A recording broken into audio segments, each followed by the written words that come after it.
Hi, everybody.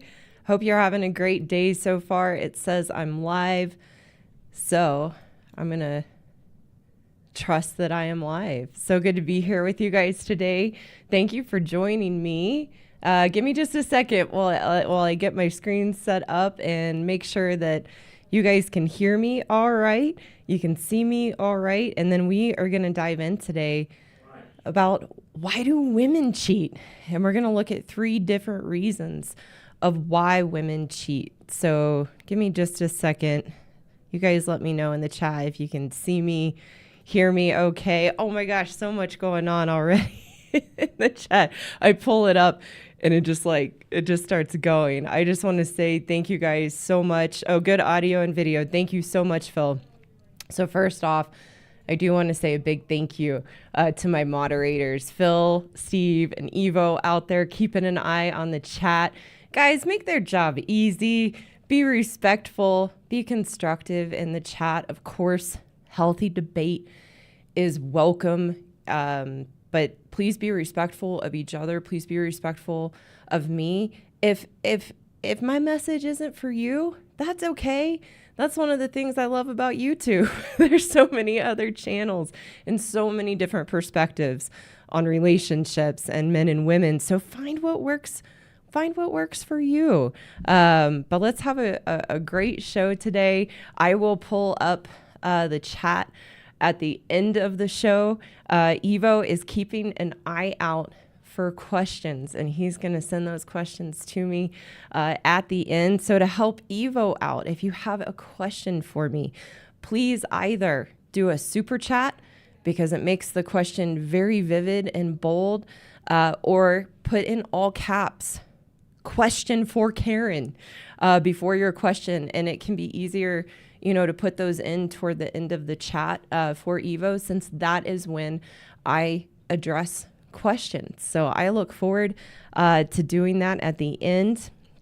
And I'm going to go ahead and just dive in today. We're just going to dive in. So like I said, we're talking about why do women cheat.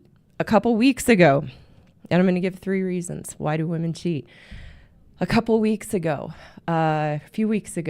I did a live show on why good men cheat. So I thought it was important to do a follow-up video on why do women cheat, because it comes from a different place in us. So just a reminder that my channel, my message is for women who know they are the problem and want to work on the issues and woman ways that I talk about in my videos, and they know they are married to good men. My channel is also for good men who are struggling with the issues and dynamics that I talk about on my channel. And if you're confused on what a good man is, or why does Karen use the term good man all the time, please go check out my live episode on what is a good man, where I go very in depth onto what a good man is. So my channel is not for extreme dysfunctional relationships or physically abusive relationships. If that is what describes your marriage or where you are at, then I strongly encourage you to get the right support from a trained professional to deal with those issues. That being said, let's get into why do women cheat. So like I said, a couple weeks ago, I did a show on why good men cheat.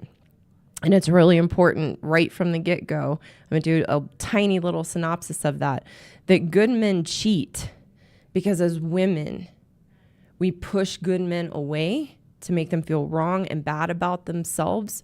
We withhold sex, love, affection that makes a good man vulnerable to going outside of his character and integrity to cheat. I do not condone cheating or infidelity by a good man or a woman. It is not something I condone, but it is reasonable and understandable that a good man cheats when he is being treated so poorly by his wife and being emasculated and being made to be wrong and bad and being withheld the very fundamentals of what make a healthy marriage and relationship. The other side of that And ladies, if we're honest with ourselves, we know this. That's how you want to approach everything I talk about, is having an open mind and a curiosity about yourself, women, to look at yourself and just be honest about these traits that we have so that you can change and heal and grow and actually have a healthy relationship.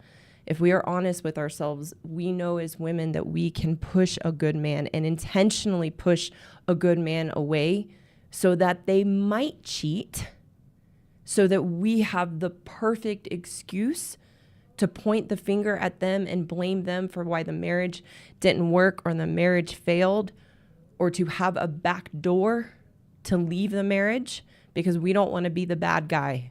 So we will intentionally push good men away to be the bad guy, for them to cheat. So we have the perfect excuse that no one will ever question, because everyone will validate us in our experience of being cheated on and how awful and horrible our husband was. And then we never have to look at ourselves and examine our part and role, because yes, we do have a part and role in them cheating or having an affair or an infidelity. And we never have to look at ourselves and take accountability for that. What you want to know is that a good man will never cheat if you treat him with kindness, love, and respect.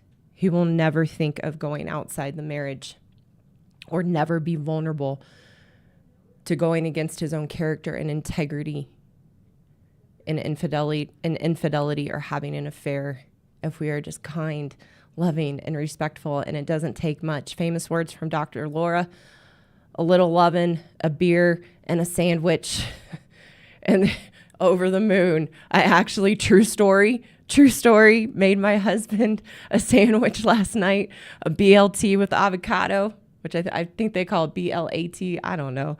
But he was just like, this is the most, thank you so much. This is amazing. They'll take just little breadcrumbs when we do it from our heart, because of the kind of wife and woman we want to be. So it's very, very simple.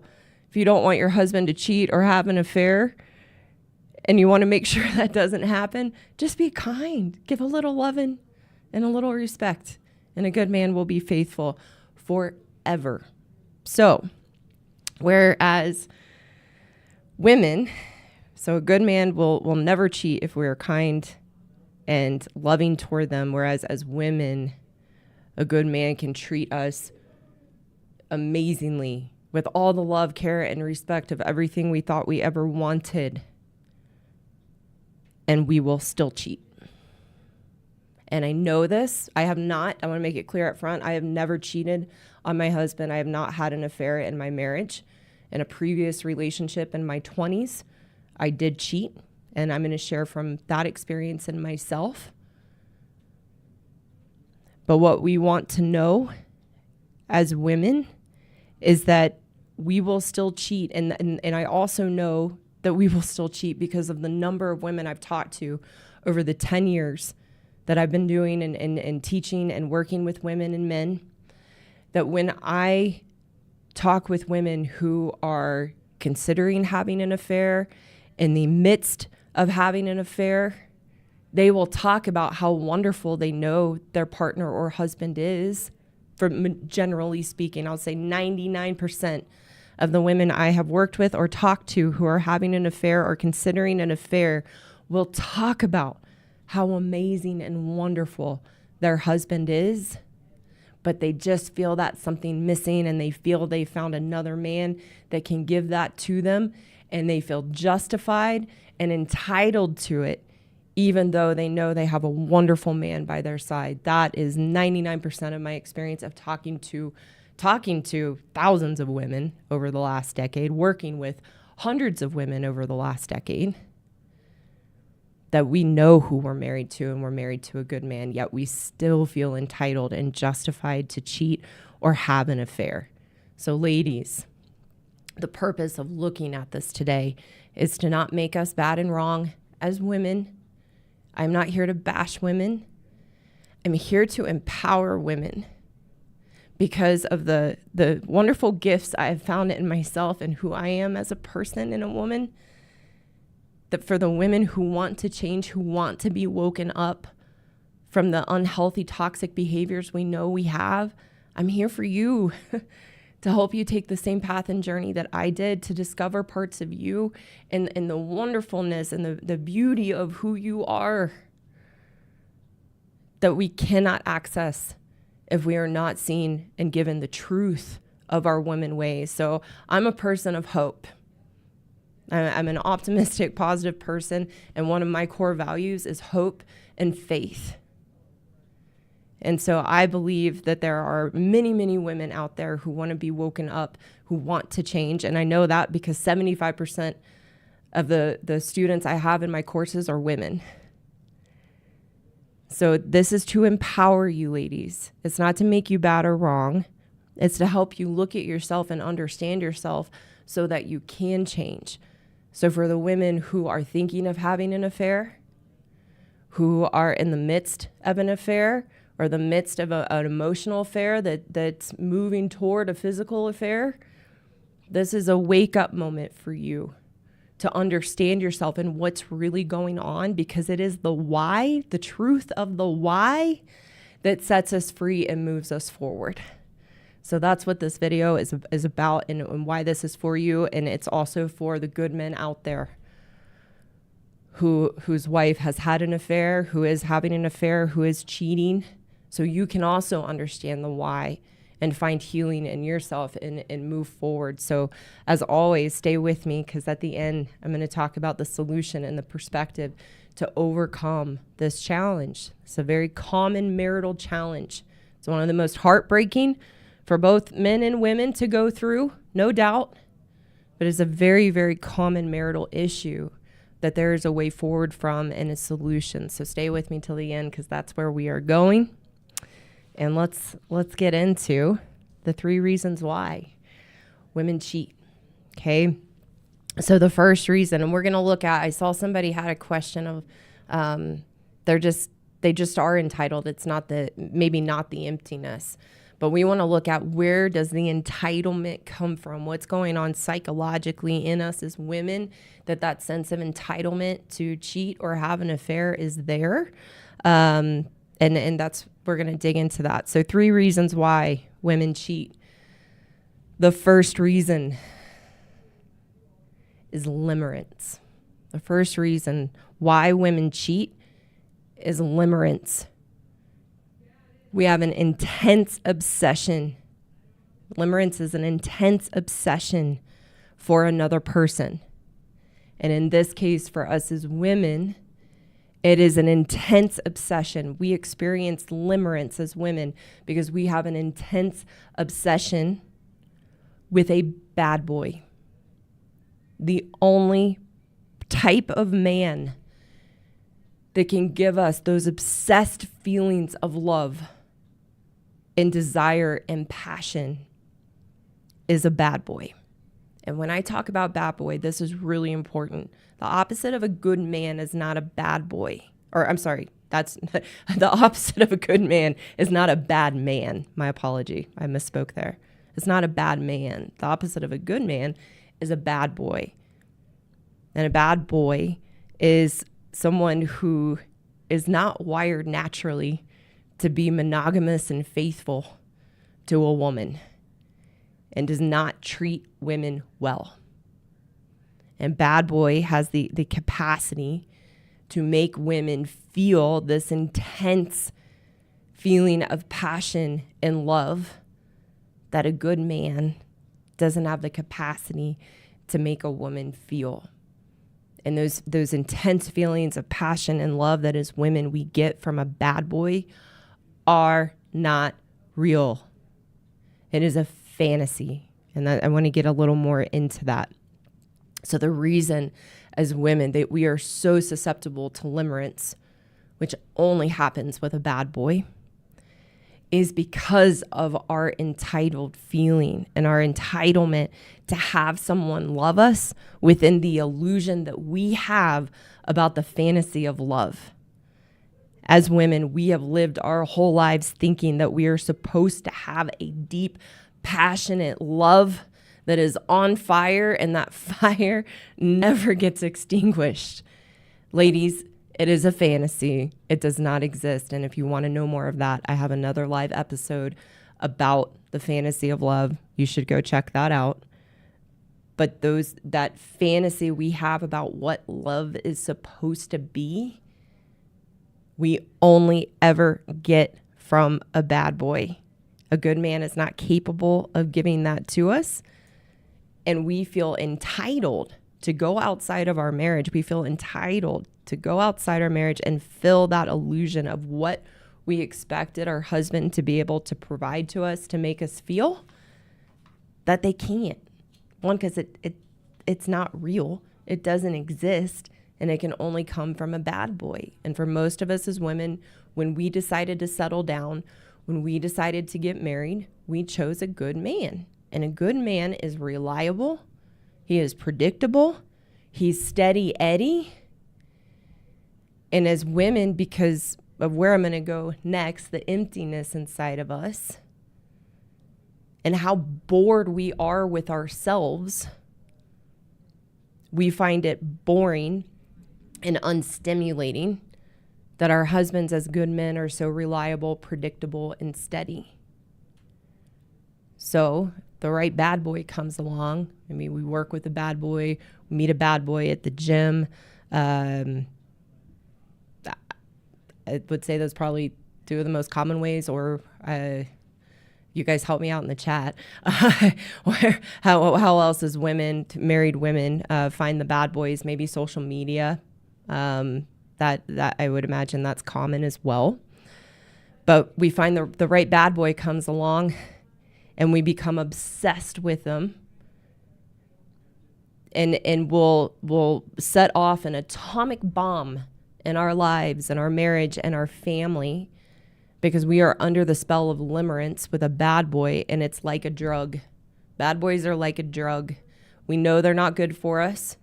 We know that they have no value. They have no value in who we are. They treat us poorly. They have no intentions of having a long-term relationship. They do not mean anything that they tell us. And ladies, you can know it's a bad boy because of those obsessed feelings that you get. It's insatiable. In my teen years, in my 20s, I chased bad boys. When I cheated in a relationship, it was with a bad boy. And that was not my marriage. That was in my early 20s, early relationship. And I remember it. It was just like obsessive thoughts, obsessive fantasies in my head of what this life could be, what he could give me that my boyfriend couldn't give me. And it couldn't stop. And so we become desperate for the bad boy's attention and desperate for what we believe in our delusion that they can give us. It's kind of like if we were stuck in the desert and desperate for water, and we see a mirage of water that isn't actually there, that we think is going to satisfy that thirst. That's a woman with a bad boy. We're so desperate for those feelings of passionate love that only a bad boy can give us, that they are the mirage of water in the desert. Another way to look at it, I watched a movie recently, really intense movie, but a really, really good movie called 127 Hours. And it's a true story about a man named Aaron Ralston who was climbing through canyons in Utah. And he slipped through a crevice and a rock fell, and his arm got stuck in the rock. And he had to remove his arm to save himself. Incredible story, very intense movie, but so good. And when he saves himself and he's trying to get out and to safety, he sees a puddle of water that is not good water to drink if you don't have a filter. And he drinks it knowing it's not good for him, but that he needs it, and he's getting himself to safety. But that's us as women too with bad boys. We know it's not good for us. We know it's going to just cause a lot of destruction, but we go there anyway. We go there anyway, and it becomes all-consuming. And then we will blow up our lives for something that's never going to work, that's not going to be a good ending, and it is not based in any kind of reality at all.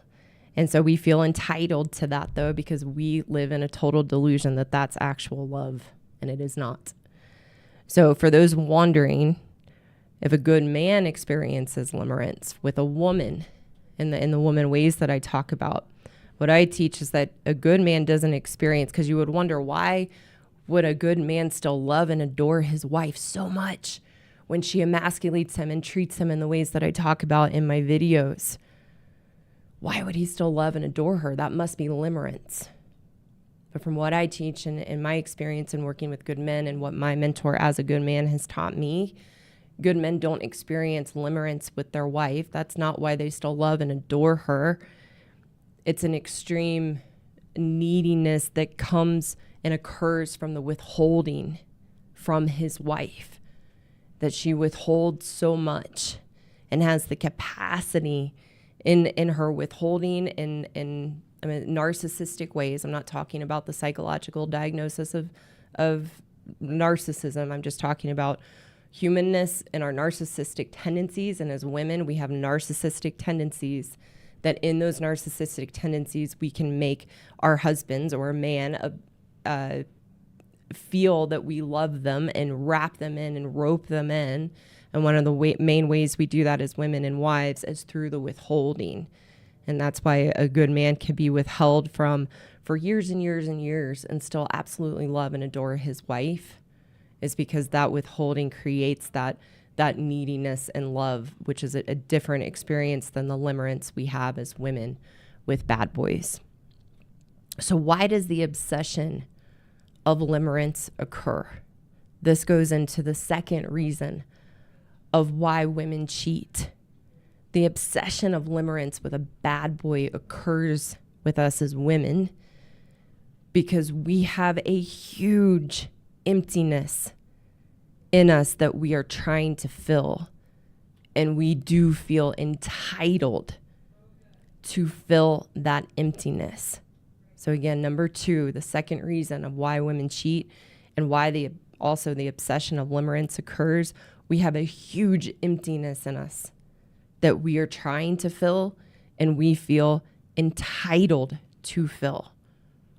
So I teach and know that all humans have an emptiness inside of us. This is where our pursuit of happiness stems from.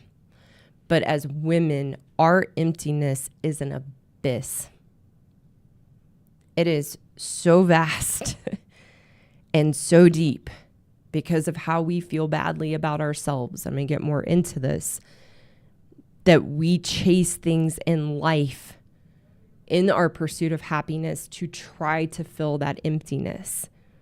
And part of the reason that we have such a vast emptiness as women is because we are pain avoiders and we starve ourselves of life.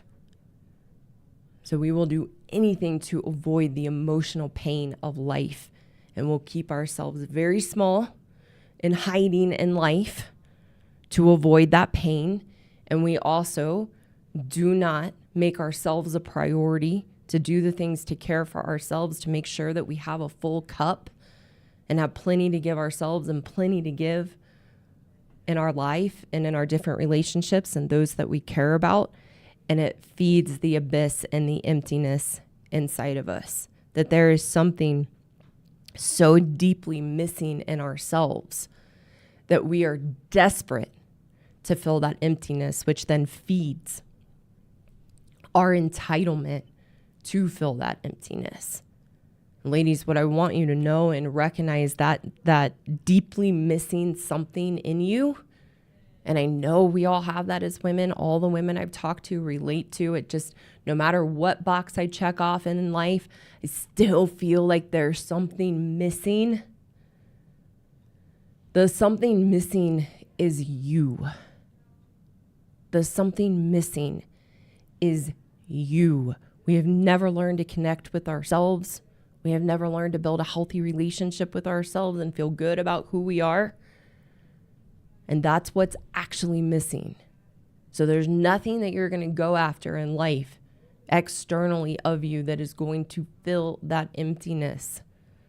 And certainly no bad boy or other man outside of your marriage is going to fill that emptiness. So some of you often ask, why do we have this emptiness? Why do women feel so bad about themselves? Very simply, the reason women feel so badly about ourselves is because of the choices and decisions that we make in life that diminish us,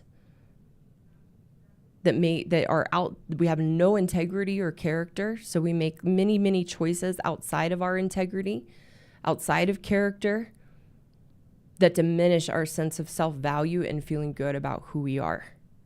So it's not our past, it's not our upbringing, it's not our dad, it's not men, it's not your husband.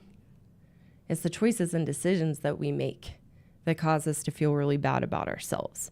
And so then the depth of which we feel bad about ourselves is the degree to which we will chase something like a bad boy to validate how badly we feel about ourselves.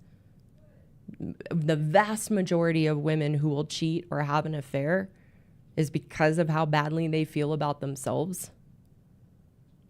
And the vast majority of women who will cheat or have an affair will be with a bad boy. And so there's two main reasons as women that we look to a bad boy to fill that emptiness inside of us. One, we want the chaos and drama, because we confuse the chaos and drama that you will always get with a bad boy with passion and love and excitement. When you take a step back, that's so silly, because we can see how destructive we become to ourselves, destructive to our lives, destructive to our husband, our families. Having an affair with a bad boy, or before marriage, getting with a bad boy, we know it's not good for us. We know it's awful. But we want that chaos and drama because we confuse it with passion and love and excitement in life. That's one reason why we crave bad boys.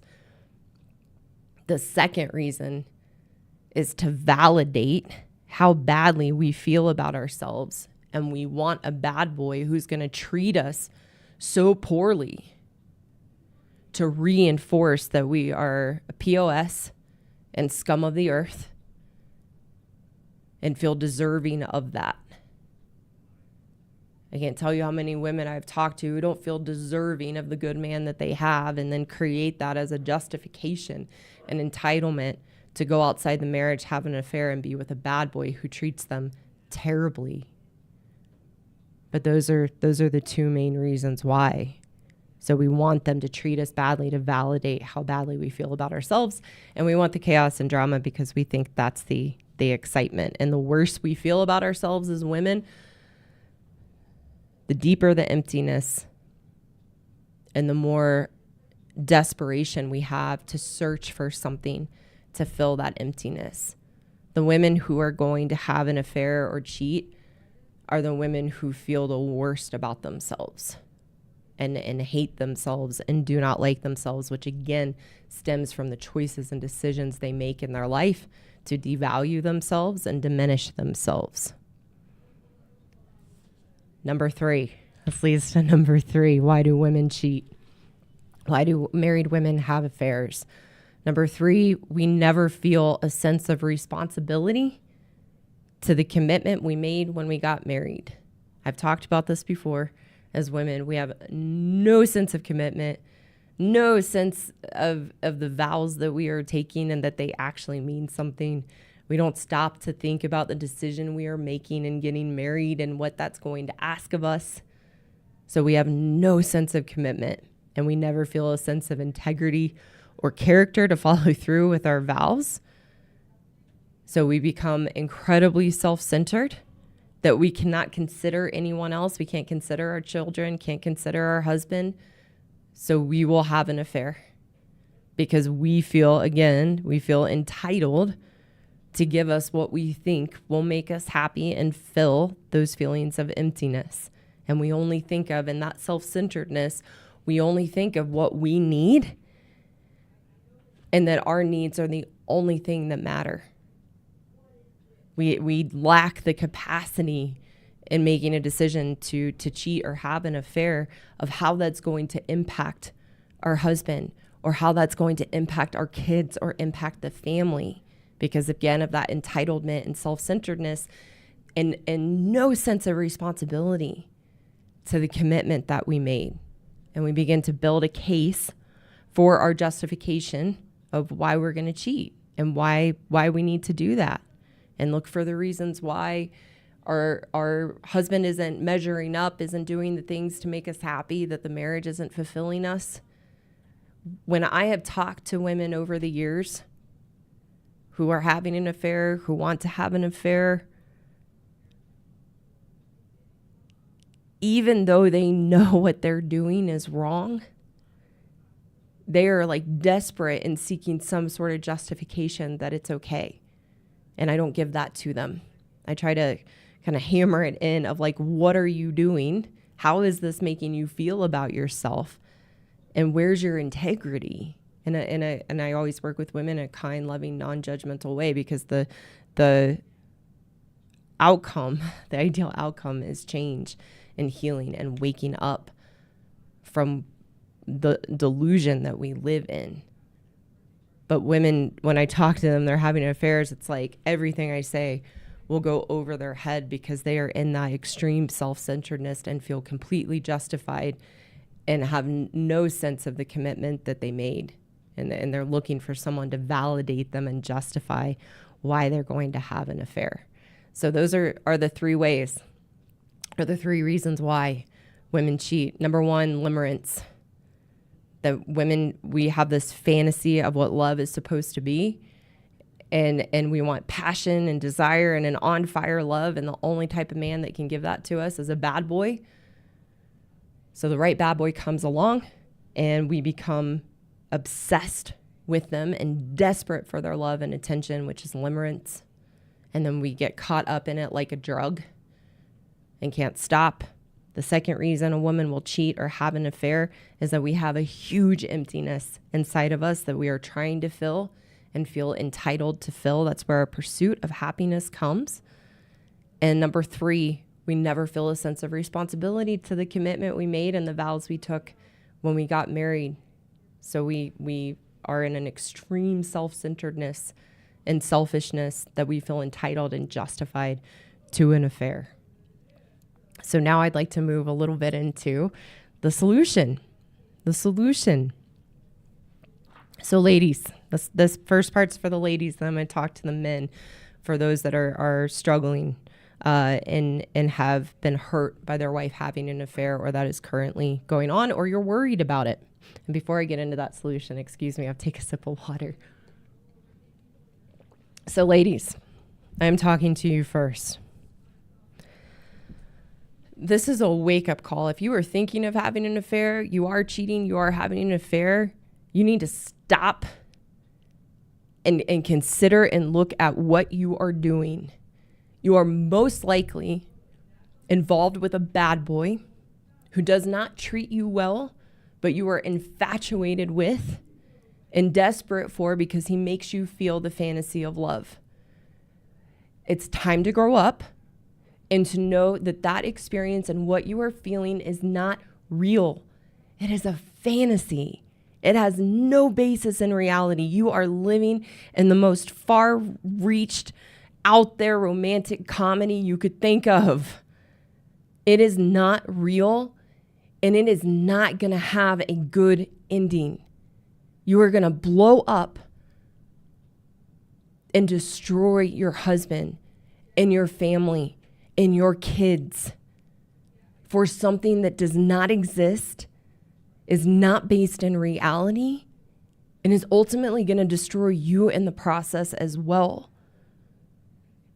So if you are in this situation or thinking of it, it is time to put your big girl pants on and step up to the commitment that you made, the choices you made, and the responsibilities that come with that, and get out of fantasy land.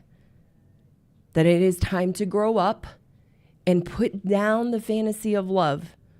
It does not exist. The rom-coms are so out there and far reach because they're not reality. And you will find, if you want to know that the the real reason of what you are feeling in your life, that you are so desperate to have those feelings of love that you will break your vows and have an affair, it isn't something missing in your marriage. It is not something missing that your husband is not giving you. Ladies, it's something missing in you, and that is you. And that's why I teach women in my happiness course. You can find a link below to schedule a consultation with me or get on my waiting list. The solution is learning to be happy in yourself, which comes from doing the hard things in life, making choices out of integrity and character, and taking responsibility for the choices you have made, and learning to feel good about the person that you are on the inside. And when you do that, you will value yourself enough and make yourself important enough to you that you would never go against your morals to have an affair or cheat. And you will begin to see the wonderful, amazing man that you are married to and have a depth of connection and intimacy with him that far surpasses any fantasy of passion and desire a bad boy could give you. There is a depth of experience and profoundness in marriage when you can bring your whole self of who you are into the marriage and find the true nature of your loving, kind, nurturing ways in you, for you, and to give that freely in your marriage with your husband and married to a good man, the dance that you will have together, the true intimacy that you will have, can't even come close to the feelings that we get with a bad boy, because those are not real. So it's time to grow up. Like I said, it's time to work on you. The reason you're having an affair or considering having an affair isn't anything to do with your husband or your marriage.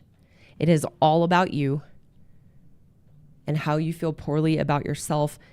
That's what you need to work on. And that's what I teach women how to do in my happiness course. For the men, it's interesting that a woman can be with a good man and he will never cheat if she is just loving and kind, genuinely.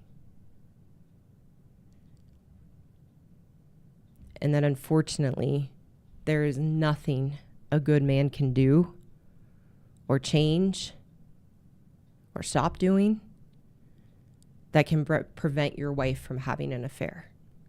And not all women will have an affair. Like I said, the women who are going to have an affair or cheat, like I did in my early 20s and a previous relationship before I got married, it was a result of how badly I felt about myself on the inside. And then the entitlement I had to pursue what I thought would make me happy, which was the fantasy of love. But the women who will cheat are the ones who feel so poorly about themselves.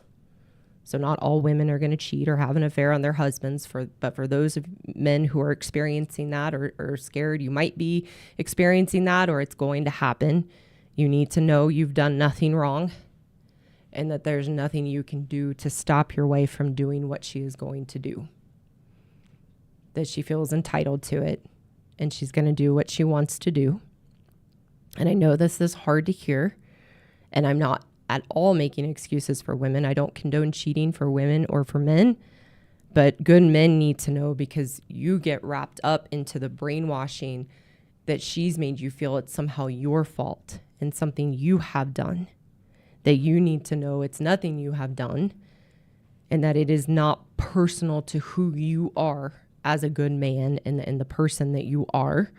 This is a woman in her woman ways, where if a woman is going to cheat or have an affair, again, not making excuses for her, but it's as if she can't even help herself because she's so stuck in the entitlement and self-centeredness.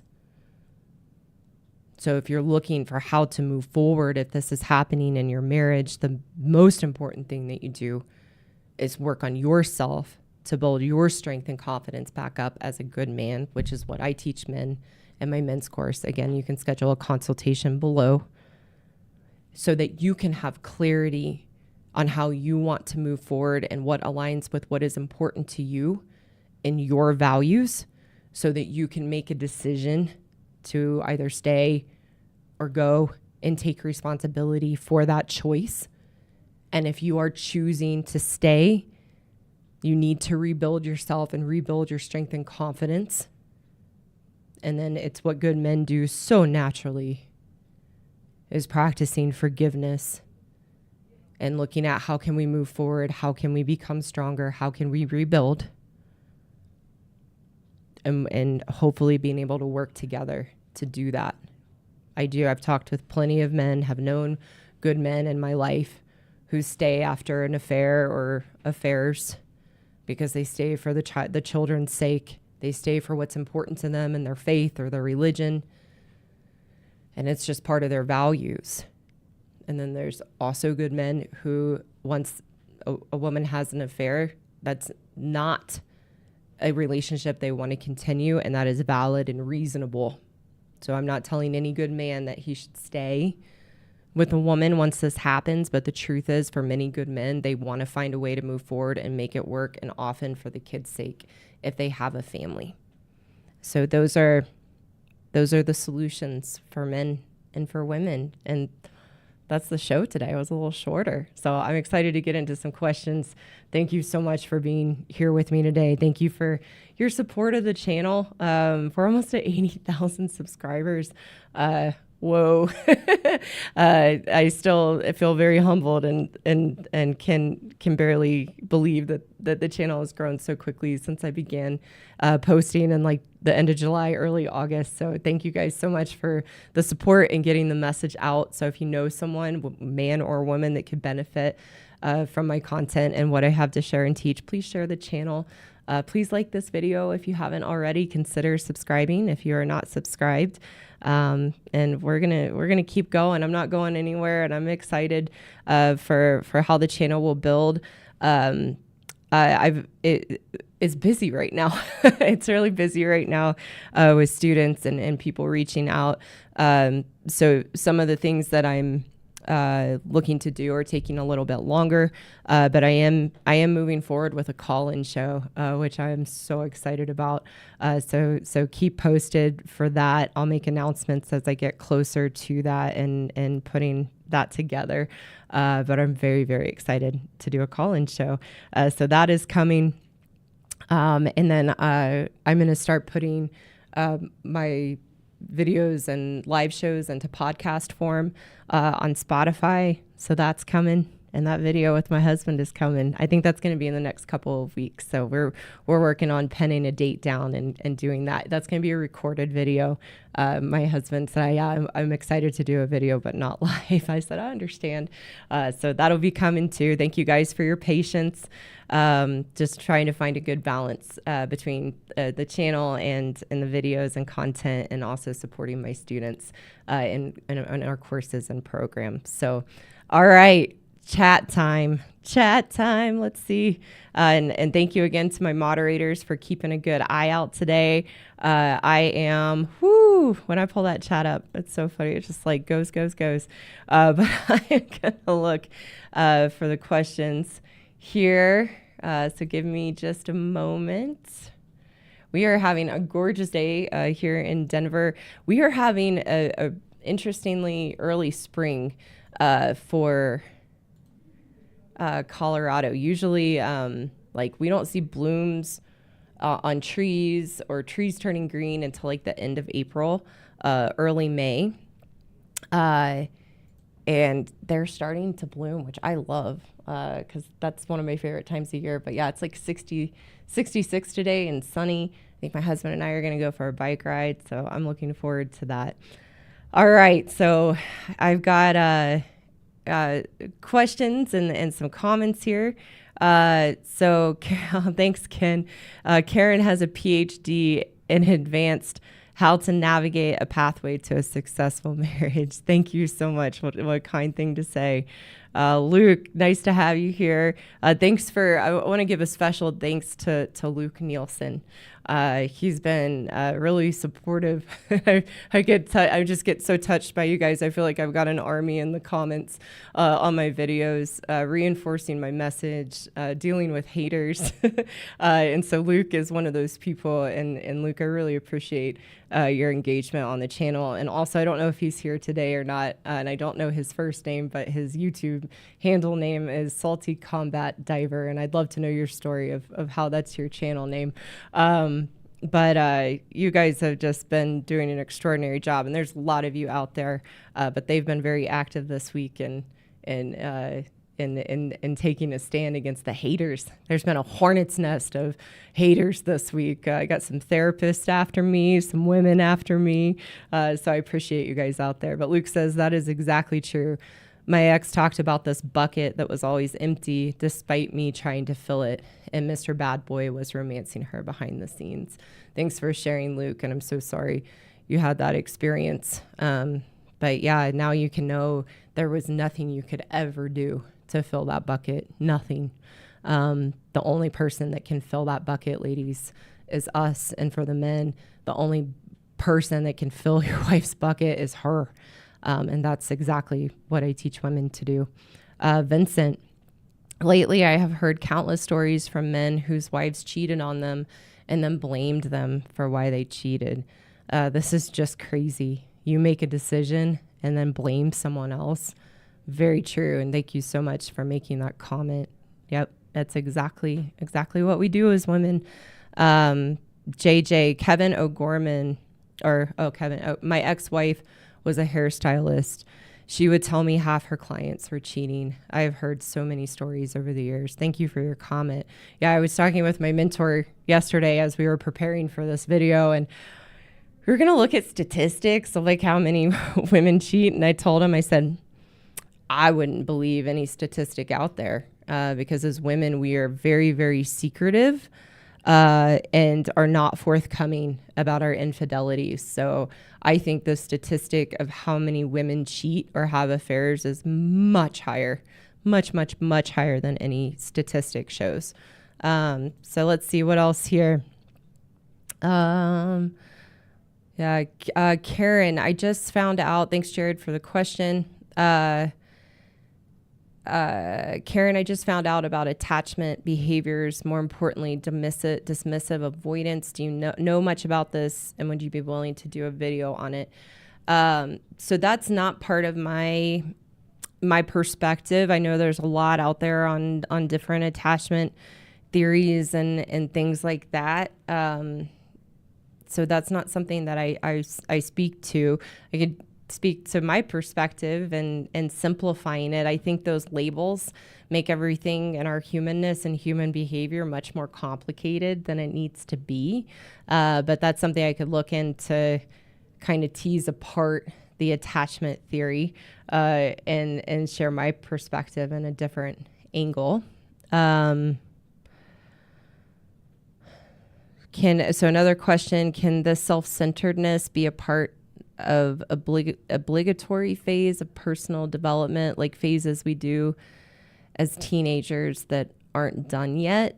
Not from my perspective. From my perspective, it's just part of our wiring as women, our self-centeredness and selfishness. We just have an extreme sense of entitlement to do what we want to do when we want to do it. And it's counterintuitive, but from my perspective, it actually stems from how much we put ourselves last and deplete ourselves, that we never learn to, I know people get confused with this phrase, but I do not mean this in a selfish way, and it's counterintuitive. As women, we never learn to prioritize ourselves and put ourselves first, meaning learning to think for ourselves, learning to know what we need to do to care for ourselves and filling our cup. So we are constantly running on an empty cup and have nothing left to give. And that's where our self-centeredness and selfishness comes from, because we feel entitled to do things that have no consideration of our commitments or responsibilities or the people in our life. And that's where we're actually really, really hurtful. It's when we learn to, like they say on the airplane, put our own oxygen mask on before we help someone with theirs. It's actually from that place that we develop self-awareness to consider others and our choices and decisions and have a sense of responsibility. So that's my answer to that. Oh, that's a great, thanks, Space Spike. Next topic request. Please cover the dynamics between my mother-in-law and my wife. It's becoming toxic.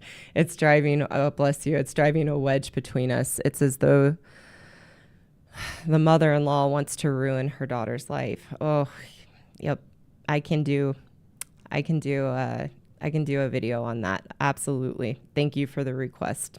Yeah, what I would tell you just right off the bat, what you're experiencing, although very challenging, is very common and prevalent. And so you're not alone in what you are experiencing. And I will address that. Oh, good question. What does relationship with yourself mean? I'm Christian and do not understand what it means. There's no such thing in the Bible. Great question. Thank you. A relationship with yourself means that very simply, in my own experience and what I teach, it's a connection to ourselves. It's understanding who we are, and having a sense of responsibility to ourselves and our lives, to know that there's a me in here that needs attention from me and needs care from me. And it was my experience that once I began to have a healthy relationship with myself, meaning doing the things in my life, making choices in my life that showed me that I mattered, that I was important to me, and that I cared about myself. So those choices were doing the hard things in life that began to show me who I was and the potential I had in myself, and developed belief in myself. It's the simple choices. It's making my lunch the night before instead of crashing on the couch and putting my favorite show on. It's parenting myself to take the trash out. It's parenting myself to make the bed each morning. It's these simple choices in my life that show me that I matter. And it was through that path and journey for me that I actually found my relationship with God, and that became a central part that was really important to me. And I realized I couldn't truly feel God in my life. I couldn't truly know God and be connected to his support and guidance in my life without truly being connected to myself and having that connection and relationship with me. So that's how I would describe it. I got a couple more coming in, and then I'll thanks. So Evo, you're rocking it. Thank you so much. This is so helpful. Toad Man, this is a bit like a magician revealing the secrets. Heresy, I love it. Oh, thanks for the comment. Oh gosh, how do you deal with the guilt and trying to move on after? I'm assuming that question means after an affair. And I apologize if that's not correct, but that's how I'm going to interpret that question. When we take responsibility for our choices and learn and grow from them, the guilt goes away. I'm going to say that again. When we take responsibility for our choices, the guilt goes away. And we learn and grow from the experience. The guilt goes away. Listen, guys, we're human. We make mistakes. It goes for women and for men. We are flawed. Humans are flawed. Like, newsflash, like, go tell everyone. We are flawed. And especially as women, I have a lot of compassion and a lot of empathy for both women and men, and from different perspectives. But for women, knowing the experience of myself and how I went through life, feeling so badly about myself. And a lot of people didn't know. I had a really good facade.